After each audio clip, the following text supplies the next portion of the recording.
मेरा रक्षाबंधन।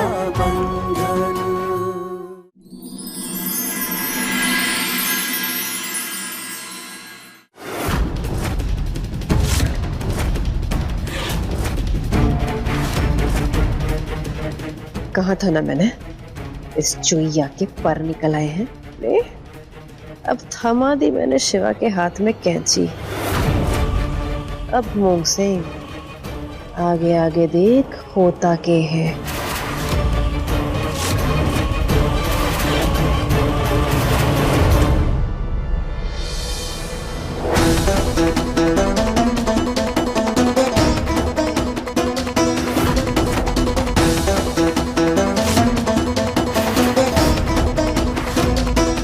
कड़क नहीं चिके है।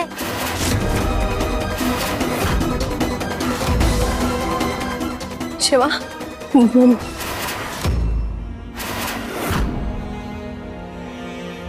कुछ कहने की जरूरत ना है कनक जी। आप लाख गुस्से वाली हो, जिद्दी हो, लेकिन इतना भी ना कि आप किसी का खून कर बैठो, जानता हूं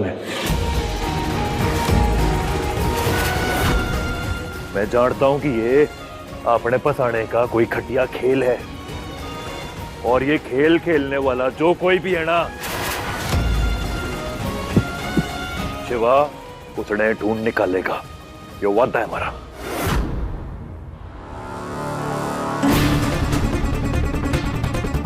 इंस्पेक्टर साहब, जितना जल्दी हो सके हमारे घर आ जाओ आप। उस दिन जिस आदमी के आप तलाश कर रहे थे ना, उसके बारे में कुछ बात करनी है।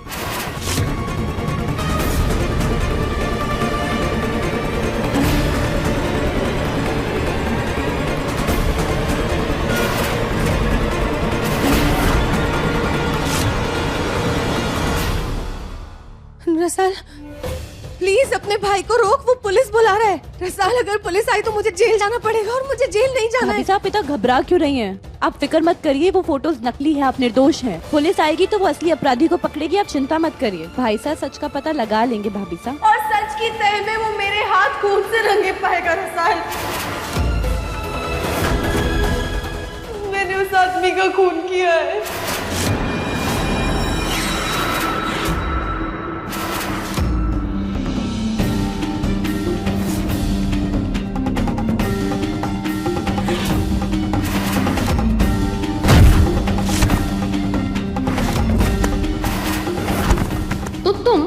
शिवा की तिजोरी से जितने भी रखे पैसे हैं ना, पैसे और जेवर धीरे धीरे करके मुझ तक पहुंचाओ।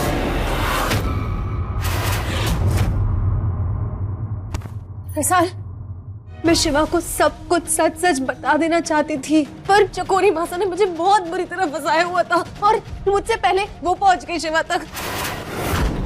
प्लीज तेरे भाई को बोल, पुलिस ना बुलवाए। पूरी दुनिया में ना सिर्फ तू है जिसकी बात वो नहीं टालेगा। रसाल प्लीज, मर जाऊंगी पर जेल नहीं जाऊंगी। प्लीज प्लीज कुछ कर, बचा ले मुझे प्लीज। Rasal please. नहीं नहीं नहीं भाभी साहब, आपको भाई साहब से सच नहीं छुपाना चाहिए था। आप जानती हैं ना, वो हमेशा सच का साथ देते हैं, और आपने तो ना कि सिर्फ सच छुपाया बल्कि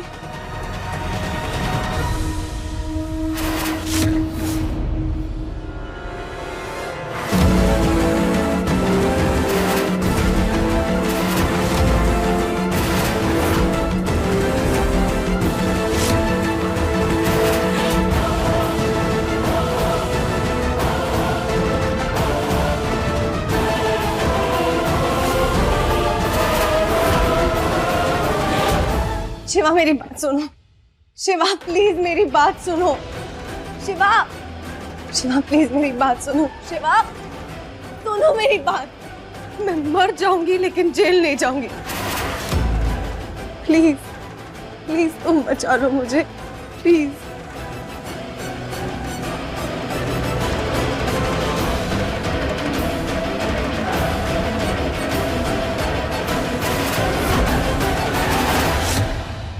कड़क जी, शक तो मुझे पहले ही हो चुका था। बड़े दिनों से देख रहा था, बिल्कुल बदली बदली दिख रही थी। कितनी बार पूछा मैंने आपसे, क्या बात है, क्या हुआ है, क्यों परेशान हो, मुझे बताओ, पर आपने मुझे एक बात ना बताई। बताई क्या? खून हुआ है कड़क जी, जान गई है किसी की और उसके कातिल को सजा भुगतनी पड़ेगी। पुलिस आती होगी।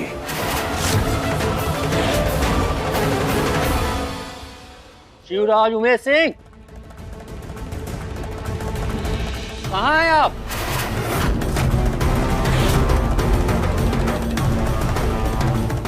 शिवा, चुप। शिवा तुम्हें कुछ नहीं पता। शिवा,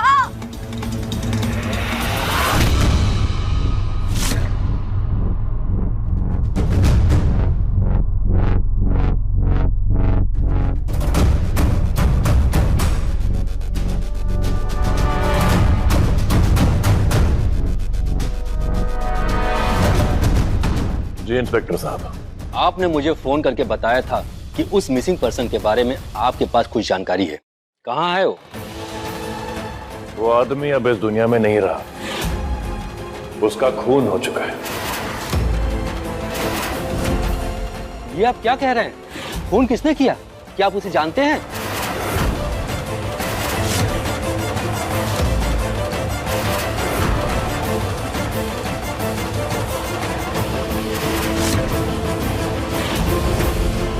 इंस्पेक्टर साहब, मैंने आपको आज यहाँ उस कातिल के बारे में बताने के लिए ही बुलाया है। वो कातिल जिसने उस आदमी का खून किया है, वो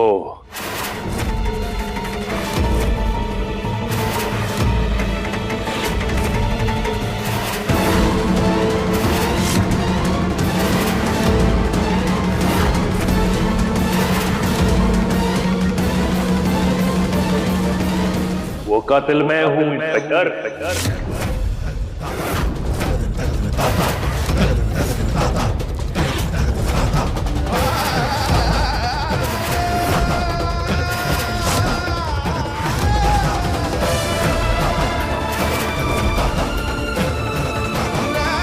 हमारे इन्हीं हाथों से मौत हुई है उसकी। लगाओ हथकड़ी। ये क्या कह रहे हैं? मैं बात कर रहा हूं ना रसाल, चुप कर, एक शब्द नहीं।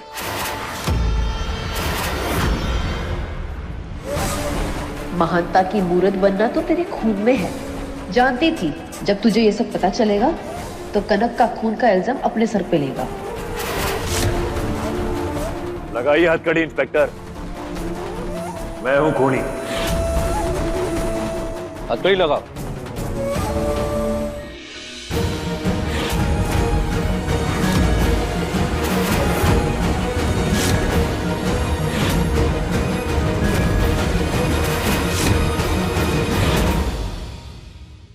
चलो। रुक जाइए इंस्पेक्टर साहब।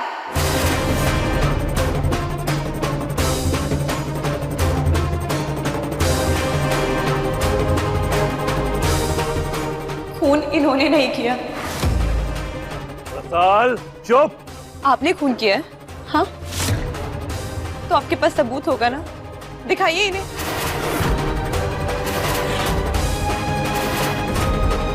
क्योंकि खून इन्होंने नहीं किया है इंस्पेक्टर साहब, बल्कि खून रसाल नहीं।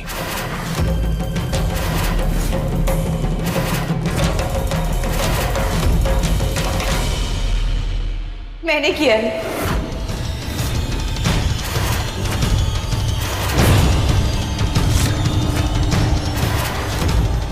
पहना दीजिए मुझे हथकड़ी। रसाल अपनी बकवास बंद कर, तू मुझे बचाने की कोशिश मत कर।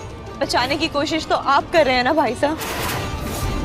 मैं तुझे बचाने की कोशिश कर रहा हूँ। खून तूने किया है तो दिखा सबूत। है कोई सबूत कि तू खूनी है? नहीं है ना, तो चुप कर।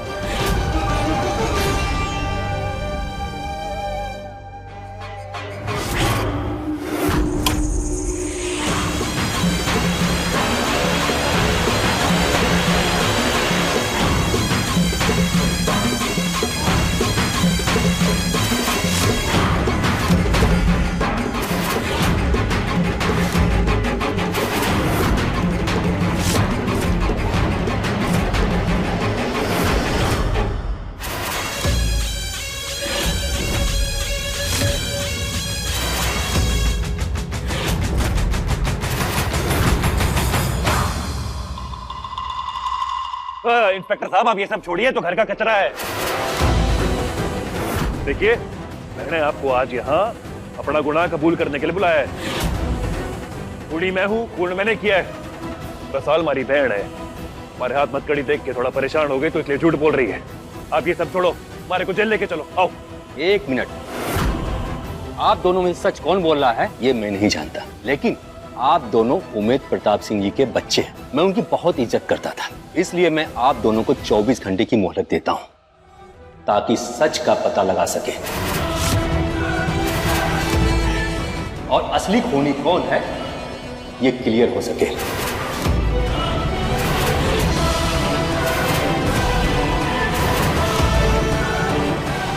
हथकड़ी खोल दो।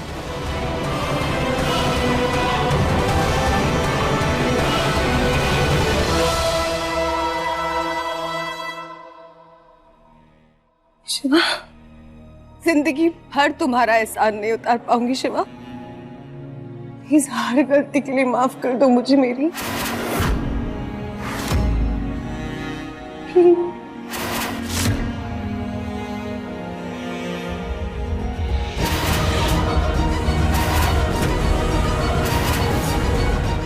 आपने हमारे भरोसे का कत्ल किया है कनक जी, जिसके लिए मैं आपने कभी माफ नहीं करूंगा। पति होना आपका, आप पे आने वाली हर मुसीबत का सामना करने की कसम खाई है मैंने, और उसी कसम के चलते मैं पूरी कोशिश करूंगा कि अगले 24 घंटे में मैं आपको कैसे भी निर्दोष साबित करके दिखाऊं।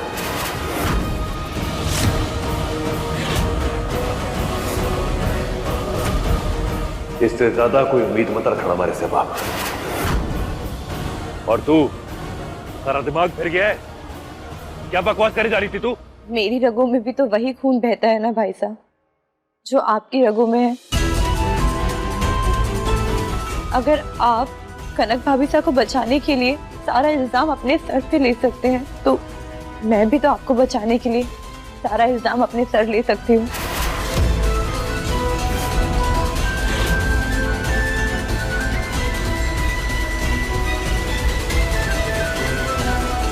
भाई साहब,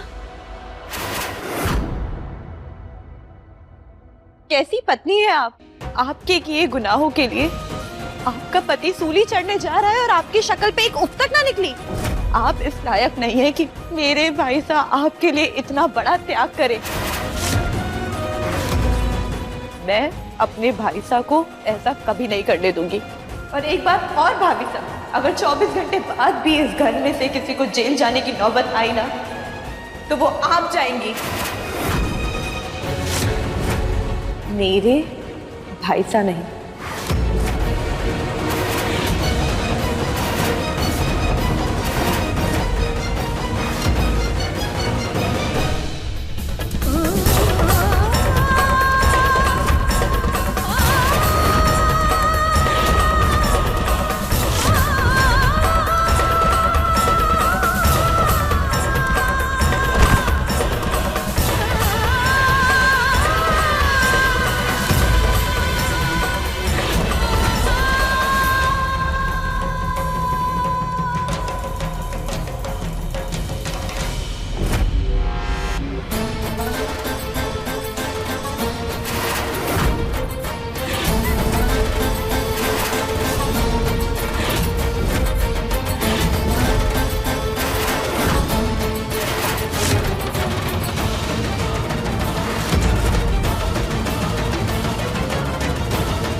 सॉरी।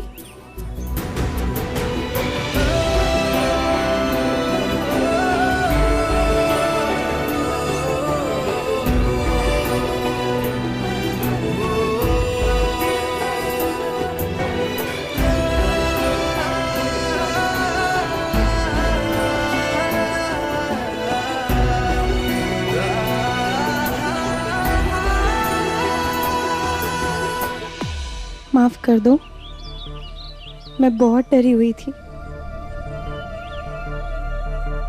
शिवा, मैंने कई बार हिम्मत की कि तुम्हें आके सब कुछ सच सच बता दूं, पर चकोरी मासा ने मेरे डर का फायदा उठाया, मुझे इस तरह बहकाया कि मैं उनके जाल में फंसती चली गई। तुम्हें बताने के लिए तुम पे भरोसा नहीं कर पाई। शिवा, सोचो ना, मुझे लगा कि अगर तुम्हारे सामने मेरे किसी और मर्द के साथ ऐसे फोटोज आएंगे तो तुम कैसे रिएक्ट करोगे? तुम मुझ पे भरोसा भी करोगे कि नहीं? चकोरी मासा ने मुझसे कहा था अगर मैंने तुम्हें कुछ भी बताया तो वो मेरी फोटोज वायरल कर देंगी, इंटरनेट के जरिए पूरी दुनिया के सामने ले आएंगी। मेरी जगह खुद को रख के सोचो। मैं बहुत डरी हुई और अकेला महसूस कर रही थी शिवा। इसी बात का गम है कनक जी कि आप मारे को समझ ही ना पाई, मारे पे भरोसा ही ना किया आपने। मैं मानती हूँ बहुत बड़ी गलती हुई, लेकिन प्लीज प्लीज अब माफ कर दो ना। आइंदा कभी ऐसा नहीं होगा, मैं तुमसे कुछ नहीं छुपाऊंगी। ठीक, खाना खा लो।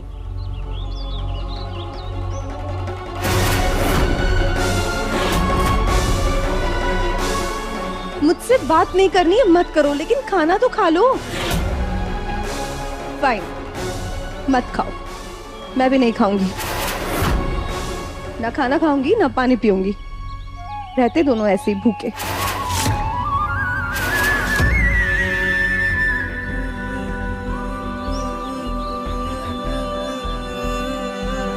मतलब कि अगर मैं थोड़ा बहुत कुछ खा लूं तो आप खाना खा लोगे? हाँ। पक्की बात? हाँ। जय बात।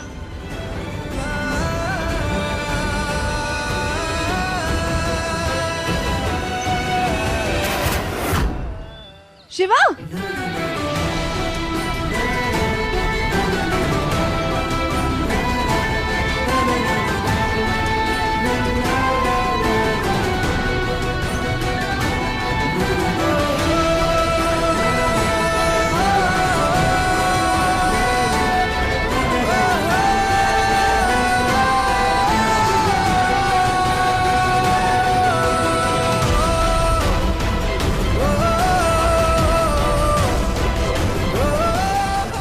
दोबारा ऐसा ना करना। कभी नहीं। अब खाओगे? बहुत मिर्ची खा ली।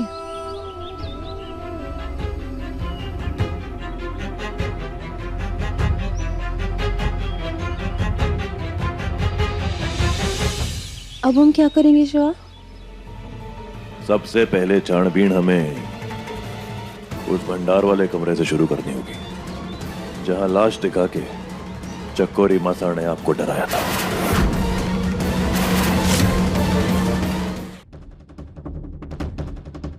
कहां पे कनक जी? यहाँ। लेकिन शिवा, जब पुलिस अंदर आई थी तब तक लाश गायब हो चुकी थी। ये कैसे हुआ था?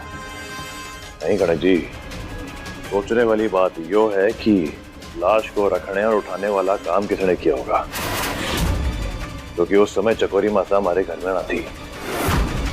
तेल कम, नमक कम, ये कम, वो कम। इस रसाल के चक्कर में सब कुछ फीका खाना पड़ता है। चकोरी रानी, किसने बोला था घुंघरू उठाने? हैं? तू उठाया, कोई देख लेता तो। अरे यो देख, मुझसे अभी के अभी मिलो, वरना मैं मेरी हत्या की सारी पोल खोल दूंगा।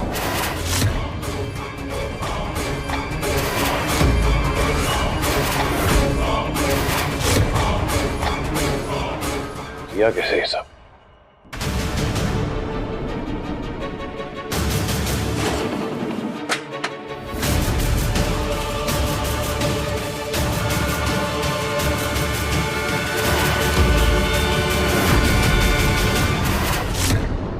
कनक जी,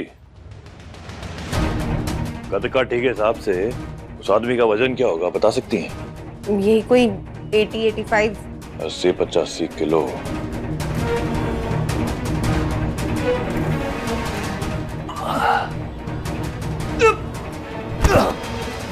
ये क्या करने की कोशिश कर रहे हो तुम? अच्छा,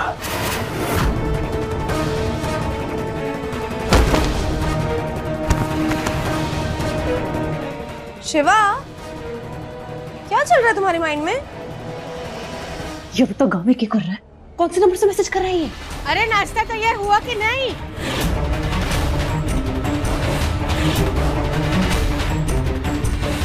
क्या कर रही है? रसाल के नाश्ते का टाइम हो गया, चल नाश्ता लगा। ठीक है।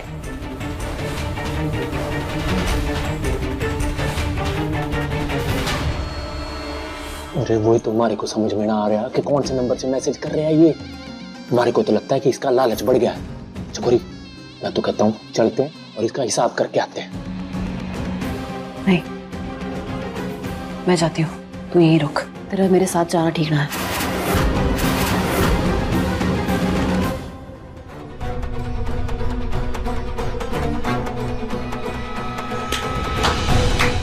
हंस क्यों रहे हो? अपनी परेशानी छोड़ दो कनक जी, आपने किसी का खून ना किया। क्या मतलब? मतलब ये है कि इस बार चकोरी मासा ने एक कमाल का दाव खेला है। वो आदमी जिंदा है कनक जी, जिसके खून का इल्जाम आप पे लगा हुआ है। वक्त आ गया चकोरी मासा, आपको आप ही की भाषा में एक तगड़ा जवाब देने का। शिवा का जवाब।